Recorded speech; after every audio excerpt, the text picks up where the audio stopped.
നിങ്ങൾക്ക് എല്ലാവർക്കും കർത്താവായ യേശു ക്രിസ്തുവിന്റെ നാമത്തിൽ സ്നേഹവന്ദനത്തെ അറിയിക്കുന്നു. നമ്മൾ തിമോത്തിയോസിന്റെ ലേഖനം 5-ാം അധ്യായത്തിലേക്ക് ഇന്ന് നമ്മുടെ ശ്രദ്ധയെ തിരിക്കുന്നതാണ്. ഇതൊരു പാസ്റ്ററൽ എപ്പിസിലാണ് എന്ന് പറഞ്ഞു കഴിഞ്ഞാൽ ഒരു പാസ്റ്ററോട് സംസാരിക്കുന്ന ഒരു ശുശ്രൂഷകരോട്. പാസ്റ്റർ എന്നുള്ളത് ഒരു പുതിയ വാക്കാണ്. എന്നാൽ അന്ന് ഒരു സഭയുടെ ശുശ്രൂഷകനായ തിമോത്തിയോസിനോട് പൗലോസ് സംസാരിക്കുന്ന വാക്യങ്ങളാണ് ഇത്. ഇവിടെ നമ്മൾ മനസ്സിലാക്കേണ്ട ഒരു പ്രധാനപ്പെട്ട കാര്യം, ആദ്യത്തെ ഒരു വാക്യം, അത് 2 വാക്യങ്ങൾ, മൂത്തവരെ ബത്സിക്കാതെ അപ്പനെ പോലെയും ഇളയവരെ സഹോദരന്മാരെ പോലെയും മൂത്ത സ്ത്രീകളെ അമ്മമാരെ പോലെയും ഇളയ സ്ത്രീകളെ പൂർണ്ണ നിർമ്മലതയോടെ സഹോദരികളെ പോലെയും പ്രബോധിപ്പിക്കുക. ശരിക്കും പുൾപിറ്റിൽ നിന്നുള്ള പ്രസംഗങ്ങൾ സ്റ്റേജിൽ നിന്ന് സംസാരിക്കുന്ന കേൾവിക്കാരും പ്രസംഗകരും എന്നുള്ള രീതിയിലോ നമ്മൾ നേരിട്ട് സംസാരിക്കുമ്പോഴോ ശരിക്കും ഒരു ഉപദേശം കേൾക്കുന്നവർ എന്നുള്ള രീതിയിലുള്ള ബന്ധമല്ല പൗലോസ് ഈ ലേഖനത്തിലൂടെ നമ്മളോട് പറയുന്നത്. ഒരു കുടുംബ ബന്ധം പോലെയാണ് ഒരു സഭയുടെ ബന്ധം. അങ്ങനെ ആയിരിക്കണം, എല്ലാ പ്രബോധനങ്ങളും അങ്ങനെ ആയിരിക്കണം എന്നുള്ളതാണ്. അപ്പോൾ ശരിക്കും ഇതെല്ലാം ഓരോ റിലേഷൻഷിപ്സ് ആണ്, ദൈവം അനുവദിക്കുന്ന റിലേഷൻഷിപ്സ്. മാതാപിതാക്കൾ, സഹോദരങ്ങൾ, മക്കൾ, ഇങ്ങനെ ഉള്ള ബന്ധങ്ങളാണ് ദൈവസഭയിൽ കർത്താവ് ആഗ്രഹിക്കുന്നതെന്ന് ഞാൻ ചിന്തിച്ചിട്ടുണ്ട്. ഒരു ദിവസം കർത്താവിനെ കാണാൻ വേണ്ടി അമ്മയും സഹോദരങ്ങളും വെളിയിൽ വന്ന് നിന്നപ്പോൾ കർത്താവ് ചോദിച്ചൊരു ചോദ്യമുണ്ട്: ആരാണ് എൻ്റെ അമ്മ, ആരാണ് എൻ്റെ സഹോദരങ്ങൾ? ദൈവത്തിന്റെ വചനം കേട്ട് പ്രമാണിക്കുന്നവരാണ്. അപ്പൊ ദൈവം ഒരു കുടുംബമാണ്, അതൊരു ദൈവിക കുടുംബമാണ്, ഒരു സ്പിരിച്വൽ ഫാമിലിയാണ് ഒരു സഭ എന്ന് പറയുന്നത്. തിമോത്തിയോസിനോട് പറയാണ്, എല്ലാ പ്രബോധനങ്ങളും ഒരു കുടുംബത്തിൽ പേരൻസിനോട് നമ്മൾ എങ്ങനെ സംസാരിക്കും അതുപോലെ മൂത്തവരോട്, മക്കളോടോ സഹോദരങ്ങളോട് എങ്ങനെ സംസാരിക്കും അതുപോലെ ഇളയവരോട്. നമ്മുടെ ശുശ്രൂഷയിലെല്ലാം ആ ഒരു ബഹുമാനവും സ്നേഹവും കരുതലും ഉണ്ടാകണമെന്നാണ് ഈ വചനം നമ്മളെ പഠിപ്പിക്കുന്നത്. എന്നാൽ ഇന്ന് നമ്മളൊരു പ്രൊഫഷണൽ രീതിയിലാണ് ഇതെല്ലാം കൈകാര്യം ചെയ്യുന്നത്. ഈ പ്രൊഫഷണൽ രീതിയിൽ കൈകാര്യം ചെയ്യുമ്പോൾ ഒത്തിരി ബലഹീനതയുണ്ട്. അത് ലോകത്തിന്റെ ഒരു വഴിയാണിത്. എന്നാൽ ലോകത്തിന്റെ വഴിക്ക് അപ്പുറത്തുള്ളൊരു സാഹോദര്യം, ഒരു ബന്ധം. ഒരു ചർച്ച് എന്ന് പറയുന്നത് നമ്മളെല്ലാവരും സഹോദരങ്ങളും മക്കളും മാതാപിതാക്കളും ഒക്കെ ആകുന്ന ആ ഒരു റിലേഷൻഷിപ്പാണ് ഈ സഭയിൽ വളർന്നു വരേണ്ടതെന്നാണ് പൗലോസും കർത്താവും എല്ലാം ആഗ്രഹിക്കുന്നത് എന്ന് ഞാൻ വിചാരിക്കുന്നു. അപ്പൊ ശരിക്കും ഒരു സഹോദരങ്ങളെ പോലെ അങ്ങോട്ടും ഇങ്ങോട്ടും ഇടപെടാനും സ്വാതന്ത്ര്യത്തോടെ ഇടപെടാനും മക്കളോടെന്ന പോലെ മാതാപിതാക്കളോടെന്ന പോലെ പെരുമാറുവാനും അത് നിർമ്മലതയോടെ പെരുമാറുവാനും അതിൽ ദൈവത്തിന്റെ ആ സ്നേഹത്തോടെ ഇടപെടുവാനും ദൈവത്തിന് ഈ ശുശ്രൂഷകരോട് പൗലോസ് പറയാണ്. പലപ്പോഴും ശുശ്രൂഷകർ അമിതമായ അധികാരം ഉപയോഗിച്ച് ഇവൻ പ്രായമായവരെ പോലും ശാസിക്കുന്നത് ഞാൻ കണ്ടിട്ടുണ്ട്. ഒരു സഭയിൽ ചെന്നപ്പോൾ അവിടുത്തെ പാസ്റ്റർ ഒരു പ്രായമായ ഒരു അപ്പച്ചനെ നേരെ ഷൗട്ട് ചെയ്യുന്നത് ഞാൻ കണ്ടു. അപ്പോൾ ഈ പ്രായമാകുന്നവരൊന്നും നോക്കാതെ ഒരു അധികാരമായിട്ട് ഈ ശുശ്രൂഷകൾ മാറുന്നത് ഇന്ന് പലയിടത്തും നമ്മൾ കാണുന്നുണ്ട്. എന്നാൽ തിമോത്തിയോസിനോട് പറയണം, ഒരിക്കലും അധികാരം സ്ഥാപിക്കുന്ന ഒരു ബന്ധമല്ല, സഹോദരങ്ങൾ തമ്മിലുള്ള ഒരു ബന്ധമാണ് ഒരു സഭയിൽ ഉണ്ടാകേണ്ടത്. സഹോദരൻ എന്ന് മാത്രമല്ല, മാതാപിതാക്കൾ, മക്കൾ എല്ലാം അടങ്ങിയ ഒരു കുടുംബം പോലെയാണ് പ്രായമനുസരിച്ച്. അപ്പോൾ ആ ഒരു ബന്ധത്തിന് വേണ്ടിയാണ് തിമോത്തിയോസിനോട് പൗലോസ് പറയുന്നത്, സകല മനുഷ്യരോടും ആ ഒരു നിർമ്മലതയുടെ അപ്പനെ പോലെയും സഹോദരന്മാരെ പോലെയും അമ്മമാരെ പോലെയും സഹോദരികളെ പോലെയും പ്രബോധിപ്പിക്കുക. അപ്പൊ അപ്പനമ്മമാർക്ക് മക്കൾ, സഹോദരിമാർക്ക് സഹോദരന്മാർ, സഹോദരിമാർ, ഇങ്ങനെ ഒരു കുടുംബത്തിലുള്ള ആളുകളെ പോലെയുള്ള. പക്ഷെ അതൊന്നും എനിക്ക് തോന്നുന്നില്ല അത് എത്രമാത്രം നടക്കും. ഒരു വലിയ സഭയാകുമ്പോഴേക്കും നമുക്കൊന്നും പറ്റില്ല. അതുകൊണ്ട് ഓരോരോ ലോക്കൽ അസംബ്ലിയിലും ഓരോരോ ദേശത്തും ഓരോരോ സഭകളും അങ്ങനെ ആകാൻ പ്രാർത്ഥിക്കുക എന്നുള്ളത് മാത്രമേ ചെയ്യാൻ പറ്റുള്ളൂ. കാരണം ശരിക്കുമുള്ള ഒരു സൗഹൃദത്തിലേക്കും സാഹോദര്യത്തിലേക്കും ഒരു സ്നേഹബന്ധത്തിലേക്കും ഒരു കുടുംബം പോലെ ഒരു സഭ ഉണ്ടാകണം എന്നുള്ളതാണ്. നമ്മൾ ഈ പടിഞ്ഞാറൻ പാരമ്പര്യങ്ങൾ കണ്ടിട്ടുള്ളത് കൊണ്ട് അവിടെ എല്ലാം ഒരു അഡ്മിനിസ്ട്രേഷൻ സ്റ്റൈലാണ്. അതായത് എല്ലാം ഒരു ഫോർമൽ റിലേഷൻഷിപ്സ് ആണ്. ഫോർമാലിറ്റി വെച്ചാണ് ഇവരോട് ഇങ്ങനെയാണ്, അവരോട് അങ്ങനെയാണ്. ഇതൊരു ഫോർമാലിറ്റി വെച്ചാണ് ഈ വെസ്റ്റേൺ റിലേഷൻഷിപ്പ്. ഈവൻ പേരൻസിനോട് പോലും അങ്ങനെയാണെന്നാണ് ഞാൻ മനസ്സിലാക്കുന്നത്. എന്നാൽ ഈസ്റ്റേൺ രാജ്യങ്ങളിൽ കുറച്ചുകൂടി ഒരു വാമർ റിലേഷൻഷിപ്സ് ആണെന്ന് ഞാൻ ചിന്തിച്ചിട്ടുണ്ട്. എനിക്കറിയില്ല കേട്ടോ. അതായത് മാതാപിതാക്കളാണെങ്കിൽ it's a lifelong commitment, മക്കളോടാണെങ്കിൽ it's a lifelong commitment, സഹോദരങ്ങളാണെങ്കിൽ it's a lifelong commitment. They are not retiring from these relationships. ശരിക്കും അതൊരു വാം ഫീലിംഗ് ആണ്, ഇതെന്റെ സഹോദരനാണ് എന്നുള്ളത്. അപ്പോൾ ഇങ്ങനെ ഒരു റിലേഷൻഷിപ്പിന് പകരം ഒരു അഡ്മിനിസ്ട്രേഷൻ ആണ് ഇന്ന് സഭകൾ കൈകാര്യം ചെയ്യുന്നത്. ഫോർമൽ റിലേഷൻഷിപ്സ് ആണ്. അതായത് ഒരു പാസ്റ്റർ 3 വർഷത്തേക്ക് വരുന്നു, ശുശ്രൂഷിക്കുന്നു, പോകുന്നു, അദ്ദേഹത്തെ എല്ലാവരും ബഹുമാനിക്കുന്നു, അദ്ദേഹം ഒരു കമ്മിറ്റി വെച്ച് സഭയെ ഭരിക്കുന്നു, അവിടെ എല്ലാം ചിട്ടയായി നടക്കുന്നു. അതൊരു ഓർഡർ ഉണ്ടാക്കി ആ സഭ ഒരു ഓർഡറിൽ വരുന്നു. എന്നാ നമ്മൾ കാണുന്നു ഒരു കുടുംബം പോലെ അല്ല കാണുന്നത്. ഞങ്ങളുടെ വീട്ടിലെ കുഞ്ഞുങ്ങൾ വന്നപ്പം ആൾക്കാർ ചോദിക്കുക ചിൽഡ്രൻസ് ഹോം. അപ്പൊ ഞാൻ പറയും ഇല്ല, ചിൽഡ്രൻസ് ഹോം ഇല്ല, ഞങ്ങളുടെ വീടേ ഉള്ളൂ. അപ്പം ചിൽഡ്രൻസ് ഹോം ആണെങ്കിൽ രാവിലെ 7 മണിക്ക് മണിയടിക്കും, എഴുന്നേക്കാനുള്ള അലാം 5:30 അടിക്കും, എല്ലാവരും പോയിരുന്ന് പ്രാർത്ഥിക്കണം, ഫോർമലാണ് എല്ലാം. ഫുഡ് കഴിക്കാൻ നേരത്ത് ഇത്ര മണിക്ക് എല്ലാവരും കൃത്യമായിട്ട് മേശയുടെ ചുറ്റും വരണം, കൈ കഴുകിയിട്ടിരിക്കണം, ഗ്രേസ് പറയണം, എന്നിട്ട് കഴിച്ചിട്ട് അതുപോലെ എഴുന്നേറ്റ് പൊക്കോണം, യൂണിഫോം കൃത്യം ടൈമിങ്ങും ബെല്ലുമാണ്. അതങ്ങ് എടുത്ത് കളഞ്ഞു നോക്കി, ഒരു വീട് പോലെ ആയി നോക്കി. ഒരു വീട് പോലെ ചിന്തിച്ചു കഴിയുമ്പം ഈ ഫോർമൽ കാര്യങ്ങളൊക്കെ അങ്ങ് പോകും. അതൊരു ഒരു നമുക്കറിയാലോ, അത് പറയേണ്ട കാര്യമില്ല. ഓരോ വീടിനും ഓരോരോ, ചില വീട്ടിൽ ഒരു റൂൾസും ഇല്ല. വിശക്കുമ്പോൾ ഒന്ന് കഴിക്കാം, ഇത്തിരി 10 മിനിറ്റ് കൂടുതൽ കിടക്കണമെങ്കിൽ കിടക്കാം, പണിയടിക്കത്തില്ല, അപ്പനമ്മ ഒന്ന് വിളിച്ച് എഴുന്നേൽപ്പിക്കും. അപ്പോൾ റിലേഷൻഷിപ്പ് ഹാസ് ചേഞ്ച്ഡ്. ഒരു വീടെന്ന് പറയുമ്പോൾ ഭയങ്കര ഡിഫറെന്റ് ആണ്. അപ്പൊ വീട്ടില് റൂൾസിനാലല്ല, സ്നേഹത്താലാണ് കാര്യങ്ങൾ നടക്കുന്നത്. ഇത് ക്രിസ്തീയ സഭ എന്ന് പറയുന്നത് സ്നേഹത്താൽ നടക്കേണ്ട ഒരു പരിപാടിയാണ്. അതൊരിക്കലും റൂള് വേണ്ടെന്നുള്ളതല്ല, ആ സ്നേഹത്തിൽ അധിഷ്ഠിതമായ, സാഹോദര്യത്തിൽ അധിഷ്ഠിതമായ, നമ്മുടെ ബന്ധങ്ങളിൽ അധിഷ്ഠിതമായ ഒരു ലൈഫാണ് അവിടെയെല്ലാം നമ്മൾ കാണുന്നത്. അടുത്ത വാക്യം പറയുന്നത് വിധവമാരെ എങ്ങനെ കൈകാര്യം ചെയ്യണം എന്നുള്ളതാണ്. സാക്ഷാൽ വിധവമാരായിരിക്കുന്ന വിധവമാരെ മാനിക്കുക. അതർത്ഥം എന്താണെന്ന് വെച്ച് കഴിഞ്ഞാൽ, ഈ വിധവ എന്ന് പറഞ്ഞാൽ അന്നത്തെ ഒരു സാഹചര്യത്തിൽ ഭർത്താവിന്റെ പ്രൊട്ടക്ഷൻ ഇല്ലാതെ ഭർത്താവ് മരിച്ചുപോയി അനാഥയായി പോയ ഒരാളെയാണ് വിധവ എന്ന് ഉദ്ദേശിക്കുന്നത്. വിധവ എന്ന് പറഞ്ഞാൽ ജസ്റ്റ് ഭർത്താവ്, സാക്ഷാൽ വിധവ എന്ന് ഉദ്ദേശിക്കുന്നത് ഭർത്താവ് മരിച്ചുപോയ ഒരാൾ മാത്രമല്ല, ആശ്രയം ഇല്ലാതെ പോകുന്ന ആളും കൂടിയാണ്. അപ്പൊ അവർക്ക് സഹായം ആവശ്യമാണ്, സഭ അവരെ സഹായിക്കേണ്ടത് ആവശ്യമാണ്. അപ്പൊ സഭയുടെ ഒരു കടമയുടെ ഭാഗമാണ് വിധവമാരോടുള്ള മനോഭാവങ്ങൾ. പക്ഷെ ഇന്നത്തെ കാലത്ത് if they are self sufficient, if there children are looking after dum, അതൊരു ബാധ്യതയല്ല. എന്നാൽ സാക്ഷാൽ വിധവമാരെന്ന് പറയുമ്പോൾ ദേ ആർ ഹെൽപ്ലെസ്. കാരണം സ്ത്രീകൾ വർക്ക് ചെയ്യാത്ത ഒരു സമൂഹത്തിൽ, അവർ ഏൺ ചെയ്യാത്ത ഒരു സമൂഹത്തിൽ, മാതാപിതാക്കൾ ഭർത്താവ് മരിച്ചുപോയി, മക്കൾ പറക്കമുറ്റാത്ത ഒരു സാഹചര്യത്തിൽ സഭയ്ക്ക് അവരുടെ ഉത്തരവാദിത്വമുണ്ട്. അത് സഭയുടെ ചുമതലയാണ്. കാരണം ഈ ആശ്രയമില്ലാത്ത, ഭർത്താവ് മരിച്ചു പോകുന്ന സഹോദരങ്ങൾ, അവരെ കുറിച്ച് പഴയ നിയമത്തിലായാലും പുതിയ നിയമത്തിലായാലും ദൈവത്തിന് വലിയ ഭാരമാണല്ലോ. ദൈവത്തിന് ഭാരമുണ്ടെങ്കിൽ എന്തിനാണ് ഭർത്താവിനെ മരിക്കാൻ അനുവദിച്ചെന്ന് വേണം നിങ്ങൾ ചോദിക്കാൻ. പക്ഷെ അത് ദൈവത്തിന്റെ എക്കണമി എങ്ങനെയാണ് വർക്ക് ചെയ്യുന്നത് നമുക്കറിയില്ല. പക്ഷെ ഒരു കാര്യമുണ്ട്, ഈ സഭ ഈ വിധവമാരുടെ കാര്യത്തിൽ പ്രത്യേകമായി അവരെ പരിഗണിക്കേണ്ടത് ആവശ്യമാണ്. കാരണം ആ സഭയുടെ കടമയാണ്. അത് പഴയ നിയമത്തിലായാലും പുതുനിയമത്തിലായാലും ഈ ഒരു കാര്യം വളരെയധികം എംഫസൈസ് ചെയ്യപ്പെടുന്നത് നമുക്ക് കാണാൻ പറ്റും. ഇപ്പൊ 2 കാര്യങ്ങൾ നമ്മൾ ഇന്ന് രാവിലെ കണ്ടത്. ഒന്ന്, നമ്മുടെ സഭയ്ക്കകത്ത് കുടുംബ ബന്ധങ്ങളാണ് ഉണ്ടാകേണ്ടത്, ഫോർമൽ റിലേഷൻഷിപ്പുകളല്ല. മറ്റൊന്ന്, ഒരാളുടെ ഭർത്താവ് മരിച്ചു പോയി കഴിഞ്ഞാൽ ആ വിധവ അനാഥയാണെങ്കിൽ, ആ വിധവയ്ക്ക് സെൽഫ് സപ്പോർട്ടിങ് സിസ്റ്റം ഇല്ലെങ്കിൽ, മക്കളുടെ സപ്പോർട്ട് എന്നൊരു സിസ്റ്റം ഇല്ലെങ്കിൽ, ആ സഭയുടെ ഉത്തരവാദിത്തമാണ് അവരുടെ വെൽബീയിങ് എന്ന് പറയുന്നത്. ഓക്കെ, വല്ല വിധവയ്ക്കും പുത്രപൗത്രന്മാർ ഉണ്ടെങ്കിൽ അവർ മുൻപേ സ്വന്തം കുടുംബത്തിൽ ഭക്തി കാണിച്ച് അമ്മയപ്പന്മാർക്ക് പ്രത്യുപകാരം ചെയ്യുവാൻ പഠിക്കട്ടെ. ഈ ഭക്തി എന്ന് പറയുന്ന വാക്ക് നമ്മൾ കഴിഞ്ഞ ദിവസം വളരെ വിശദമായിട്ട് കണ്ടതാണ്.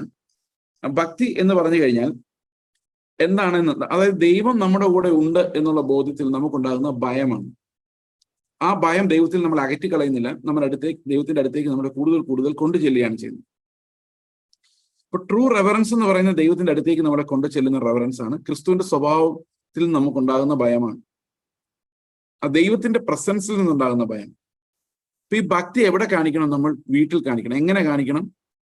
അവിടെ പറയുന്നത് അമ്മയപ്പന്മാർക്ക് പ്രത്യുപകാരം ചെയ്യുവാൻ പഠിക്കട്ടെ എന്നാണ്. അതായത് മാതാപിതാക്കൾ ചെറുപ്പത്തിൽ മക്കളെ വളർത്താൻ വേണ്ടി കഷ്ടപ്പെട്ടതിന് ഒരു പ്രത്യുപകാരം വാർദ്ധക്യത്തിൽ ചെയ്യേണ്ടത് ആവശ്യമാണ്. അപ്പോൾ ആ ഒരു പ്രത്യുപകാരം ചെയ്യുവാൻ പഠിക്കുന്നത്, അതായത് മാതാപിതാക്കളോടുള്ള പ്രത്യുപകാരം എന്ന് പറയുന്നതും ശരിക്കും നമ്മുടെ ദൈവഭക്തിയുടെ അടയാളമാണ്. പല ആൾക്കാരും വിചാരിക്കുന്നുണ്ട് എനിക്കിനി ഒരു കടമയില്ല, കടപ്പാടുമില്ല. ഇന്ന് നമ്മുടെ റിലേഷൻഷിപ്സിന്റെ ഒരു വലിയ പ്രോബ്ലം എന്ന് പറയുന്നത് മാതാപിതാക്കൾ സമ്പാദിച്ചു വെക്കുന്നതിന്റെ അടിസ്ഥാനത്തിലാണ് മക്കൾ അവരെ സപ്പോർട്ട് ചെയ്യുന്നത്. എത്ര സമ്പാദ്യം എനിക്ക് ലഭിച്ചിട്ടുണ്ടോ അതനുസരിച്ച് മാത്രമേ മാതാപിതാക്കളെ മക്കൾ സപ്പോർട്ട്. ഇപ്പൊ മക്കൾ തമ്മിലുള്ള പിടിവലി, നിനക്കല്ലേ കൂടുതൽ കിട്ടിയത്, നീ നോക്ക്, നിനക്കല്ലേ വീട് കിട്ടിയത്, നീ നോക്ക്. എങ്ങനെയാണ് ഇതെല്ലാം? ഇതൊന്നും റിലേഷൻഷിപ്സ് അല്ല, ഇതെല്ലാം ബിസിനസ്സാണ്. ക്രിസ്ത്യാനികളും ഭയങ്കര ബിസിനസ് മൈൻഡ് ഉള്ളവരാണ്. ഈ ക്രിസ്തുവിന്റെ ശബ്ദം, ക്രിസ്തുവിന്റെ നാമം ഇത്രയും വർഷമായിട്ടും നമ്മുടെ ദേശത്ത് പറഞ്ഞിട്ടും അതൊരു ഭക്തിയായി മാറുന്നില്ല എന്നുള്ളത് ഭയങ്കര പെയിൻഫുൾ ആയിട്ടുള്ളൊരു കാര്യമാണ്. എന്തുകൊണ്ടാണ് ഇതൊരു ഭക്തിയായിട്ട് നമുക്ക് മാറാത്തത്? എന്തുകൊണ്ടാണ് ഇതൊരു നിർബന്ധമായി നമുക്ക് മാറുന്നത്? അപ്പോൾ വിധവമാർക്ക് പുത്രപൗത്രന്മാരുണ്ട്, അവരെ സപ്പോർട്ട് ചെയ്യാൻ പറ്റുന്നവരാണെങ്കിൽ ഇപ്പോൾ ഒരു പ്രത്യുപകാരത്തിന്റെ സമയമാണ്. ഞങ്ങൾക്കൊരു കടപ്പാടും ഇല്ല എന്നുള്ള രീതിയിൽ അവർ പോകാൻ പാടില്ല. അത് ദൈവത്തിന് ഇഷ്ടമില്ല. ഇവിടെ പറഞ്ഞിരിക്കുന്നത് ദൈവത്തിന്റെ പ്രസാദം എന്ന് പറയുന്നത് ഈ പ്രത്യുപകാരത്തിനകത്തുണ്ട് എന്നുള്ളതാണ്. അപ്പൊ മാതാപിതാക്കളെ നോക്കുന്നതിനകത്ത് ദൈവത്തിന്റെ ഒരു പ്രസാദമുണ്ട്. അപ്പോൾ അവർക്കുള്ള ഒരു പ്രത്യുപകാരം ദൈവം ഡിസൈൻ ചെയ്ത് വെച്ചിരിക്കുന്നതാണ് എന്നിവിടെ പറയുന്നത്. വല്ല വിധവയ്ക്കും പുത്രപൗത്രന്മാരുണ്ടെങ്കിൽ അവർ മുൻപേ സ്വന്തം കുടുംബത്തിൽ ഭക്തി കാണിച്ച് അമ്മയപ്പന്മാർക്ക് പ്രത്യുപകാരം ചെയ്യുവാൻ പഠിക്കട്ടെ. ഇത് ദൈവസന്നിധിയിൽ പ്രസാദകരമാണ്. അപ്പോൾ ദൈവസന്നിധിയിൽ പ്രസാദകരമാകുന്ന ഒരു ഭക്തിയാണ് ശരിക്കും ഈ മാതാപിതാക്കളോട് നമ്മൾ കാണിക്കുന്ന പ്രത്യുപകാരം. ഓക്കെ, ഇനി അടുത്ത വാക്യം, സാക്ഷാൽ വിധവയും ഏകാഗിയുമായവൾ ദൈവത്തിൽ ആശ്രയിച്ച രാപ്പകൽ യാചനയിലും പ്രാർത്ഥനയിലും ഉറ്റുപാർക്കുന്നു. കാമുകിയായവളോ ജീവിച്ചിരിക്കയിൽ തന്നെ ചത്തവൾ. അവർ നിരപവാദ്യരായിരിക്കേണ്ടതിന് നീ ഇത് ആജ്ഞാപിക്ക എന്ന് പൗലോസ് തിമോത്തിയോസിനോട് പറയണം. അപ്പം വിധവമാരെ കുറിച്ചാണ് പറയുന്നതെങ്കിൽ ഇതിനകത്തൊരു ജനറൽ പ്രിൻസിപ്പിൾ ഉണ്ട്. വിധവയും ഏകാഗിയുമായവൾ, അതായത് വേറെ സപ്പോർട്ടൊന്നും ഇല്ലാത്ത ആൾക്കാർ, ഒന്നും ചെയ്യാനില്ല, രാവിലെ ആരെയും ശുശ്രൂഷിക്കാനില്ല, പ്രത്യേകിച്ച് ചെയ്യാനില്ല, അവർ ഒറ്റയ്ക്കാണ്. ഈ ഒറ്റയ്ക്കുള്ള ആളുകളെ സംബന്ധിച്ച് they are supported by the church. അപ്പൊ അവരെന്ത് ചെയ്യുന്നു? അവരെ ദൈവത്തിൽ ആശ വെച്ച് രാപ്പകൽ ഈ പ്രാർത്ഥനയിലും ഉറ്റിരിക്കുന്നു, യാചനയിലും പ്രാർത്ഥനയിലും ഉറ്റിരിക്കുന്നു. അപ്പം they are getting A life with the Lord. അപ്പോൾ കർത്താവിന്റെ കൂടെ ജീവിക്കാനുള്ള, പ്രാർത്ഥിച്ച് ജീവിക്കാനുള്ള ഒരു സമയമാണ് അവർക്ക് ലഭിക്കുന്നത്. അപ്പോൾ സാക്ഷാൽ വിധവമാരായവർക്ക്, അവർ ഏകാഗിയാണെങ്കിൽ അവർക്ക് ദൈവവുമായി ചെലവഴിക്കാനുള്ള സമയമാണുള്ളത്. അപ്പൊ ദൈവവുമായി ചെലവഴിക്കുന്ന സമയത്തിന് ഓപ്പോസിറ്റ് ആയിട്ട് പറഞ്ഞിരിക്കുന്നത് എന്താണെന്ന് അറിയാമോ? ആയവളോ ജീവിച്ചിരിക്കയിൽ തന്നെ ചത്തവൾ. അപ്പോൾ കാമുകിയായിരിക്കുന്നവൾ എന്നുള്ള വാക്ക് ശരിക്കും ഇംഗ്ലീഷ് എഴുതിയിരിക്കുന്ന വൺ ഹു സീക്സ് പ്ലഷർ എന്നാണ്. അതായത് രസം അന്വേഷിക്കുന്നവർ, ജീവിതത്തിൽ രസം അന്വേഷിക്കുന്നവർ ജീവിച്ചിരിക്കുമ്പോൾ തന്നെ ചത്തവരാണ്. അപ്പൊ ലൈഫിൽ നമ്മൾ അന്വേഷിക്കുന്ന രസമാണെങ്കിൽ, പ്ലഷർ ആണെങ്കിൽ, നമ്മൾ പലപ്പോഴും വിചാരിക്കുന്നത് നമ്മൾ ഒരു നല്ല ജീവിതമാണ് ജീവിക്കുന്നതെന്നാണ്. നിങ്ങളുടെ ഹൃദയത്തിൽ നല്ല ജീവിതം ജീവിക്കുന്ന ആൾക്കാർ എങ്ങനെയൊക്കെ ഉള്ളവരായിരിക്കും? നല്ല കുടുംബം, നല്ല വീട്, നല്ല സമ്പത്ത്, അല്ലെ? ഇങ്ങനെയുള്ളതെല്ലാം ലഭിക്കുന്ന ആളുകളെയാണ് നമ്മൾ എന്ത് പറയുന്നത്? നല്ല ജീവിതം ജീവിക്കുന്നവർ. അതായത് ആ രസത്തിൽ ബേസ്ഡ് ആണത്. നമ്മുടെ കാഴ്ചപ്പാടുകളെല്ലാം രസത്തിൽ ബേസ്ഡ് ആണ്. അപ്പൊ നമുക്ക് തോന്നുവാണ് ഇതാണ് നല്ല ലൈഫ്. എനിക്ക് ദൈവം നല്ലൊരു ലൈഫ് തന്നതിനായിട്ട് സ്തോത്രം, ഇത്രത്തോളം നടത്തിയതിനായിട്ട് സ്തോത്രം. അപ്പൊ അവർ വിചാരിക്കുന്നത് എന്താണെന്ന് വെച്ച് കഴിഞ്ഞാൽ, ഈ ലോകത്തിൽ എനിക്ക് ലഭിച്ച കാര്യങ്ങളെല്ലാം ശരിക്കും എന്നെ ഒരു ഫുൾഫിൽമെന്റിലേക്ക് എത്തിച്ചിട്ടുണ്ട്, ഇതാണ് ശരിക്കും നല്ല ജീവിതം എന്നാണ് അവർ വിചാരിക്കുന്നത്. അങ്ങനെ വിചാരിക്കാനുള്ള കാരണം അവർ ചത്തവരാണ് എന്നുള്ളത് കൊണ്ടാണ്. They don't understand true life, richness of the life of Christ. ക്രിസ്തുവിന്റെ ജീവന്റെ സമൃദ്ധി അനുഭവിക്കാൻ പറ്റാത്തത് കൊണ്ടാണ് നമ്മൾ പലപ്പോഴും ലോകപരമായ ബെനിഫിറ്റ്സിനെല്ലാം നന്ദി പറഞ്ഞ് അത് വലിയ കാര്യമെന്ന് വിചാരിക്കുന്നു. അത് വലിയ കാര്യമെന്ന് പറഞ്ഞ് വിചാരിക്കുമ്പോൾ അതിനർത്ഥം നമ്മൾ റിയൽ ബ്ലെസ്സിങ്സ് എന്താണെന്ന് മനസ്സിലാക്കുന്നില്ല. ഈ രസത്തിനകത്തും രസം ഉൽപ്പാദിപ്പിക്കുന്ന സങ്കേതങ്ങളിലും നമ്മൾ പ്രശംസ കണ്ടെത്തും എന്നുള്ളതാണ് അതിലേറ്റവും വേദനാജനകമായ കാര്യം. അപ്പം ഈ നന്ദി പറയുന്നതിനകത്തെല്ലാം നമ്മൾ ദൈവത്തോട് രണ്ട് കാര്യങ്ങൾക്ക് വേണ്ടി നന്ദി പറയുന്നു. ഒന്ന്, രക്ഷയെ ഓർത്ത് നന്ദി പറയുന്നു, സ്വർഗത്തിലെ അനുഗ്രഹങ്ങളെ ഓർത്ത് നന്ദി പറയുന്നു. അപ്പൊ ദൈവം തന്ന കാര്യങ്ങൾക്ക് വേണ്ടി നന്ദി പറയുന്നു. വേറൊരു സ്ഥലത്ത് എനിക്ക് നല്ലൊരു ജോലി തന്നതിനായിട്ട് നന്ദി പറയുന്നു. ഏത് നന്ദിക്കാ പവർ കൂടുതൽ?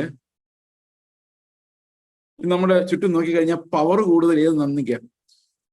ഞാൻ ജോലിയില്ലാതെ അലഞ്ഞിരിഞ്ഞ് നടക്കുമായിരുന്നു, എനിക്കൊരു ജോലി തന്ന ദൈവത്തിന് എത്ര നന്ദി പറഞ്ഞാലും അങ്ങനെയാണ്. ശരിയാണ്, നന്ദി.